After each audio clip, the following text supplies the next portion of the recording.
Para sa isang veteranong abogado na si Attorney Ferdinand Topacio, hindi dapat gawing issue ang mga resibo na isinumite ng Office of the Vice President o OVP para sa naging paggastos nito sa confidential fund at makinig na lang sa ombudsman. Si Margot Gonzalez magbabalita.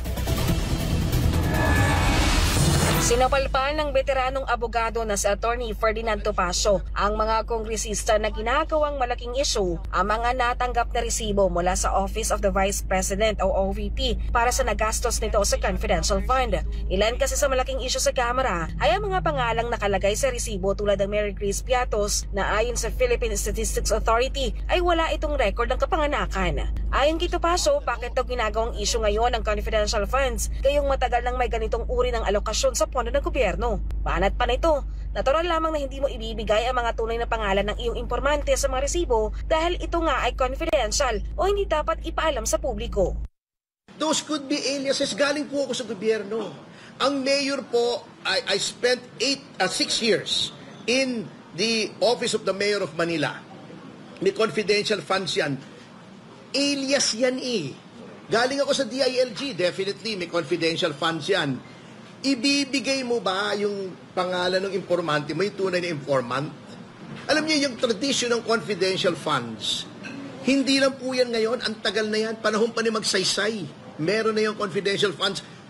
I'm not saying it as a figure of speech. I'm saying it as a statement of fact na kay magsaysay nag-umpisa yung confidential funds dahil doon sa hook balahap. If you look at history, talagang hindi mo kaya nga confidential, confidential, secret, no, tago. Sinopalpal din ito ang convicted na si Franz Castro sa mga tirada nito sa confidential fund. Nagsalita na raw ang ombudsman sa bagay na ito kung saan sinabi nitong walang sapat na basehan para imbestigahan ang Vice Presidente para sa posibleng paglabag sa Anti-Graft and Corrupt Practices Act. Sinoopla na nga sila ni Justice Martirez, who is the ombudsman. Bago makikipagdebate pa sila, can you imagine a convicted felon, si Franz Castro, debating on matters of law with a former Supreme Court Associate Justice and Ombudsman? That is the absurdity of our situation now.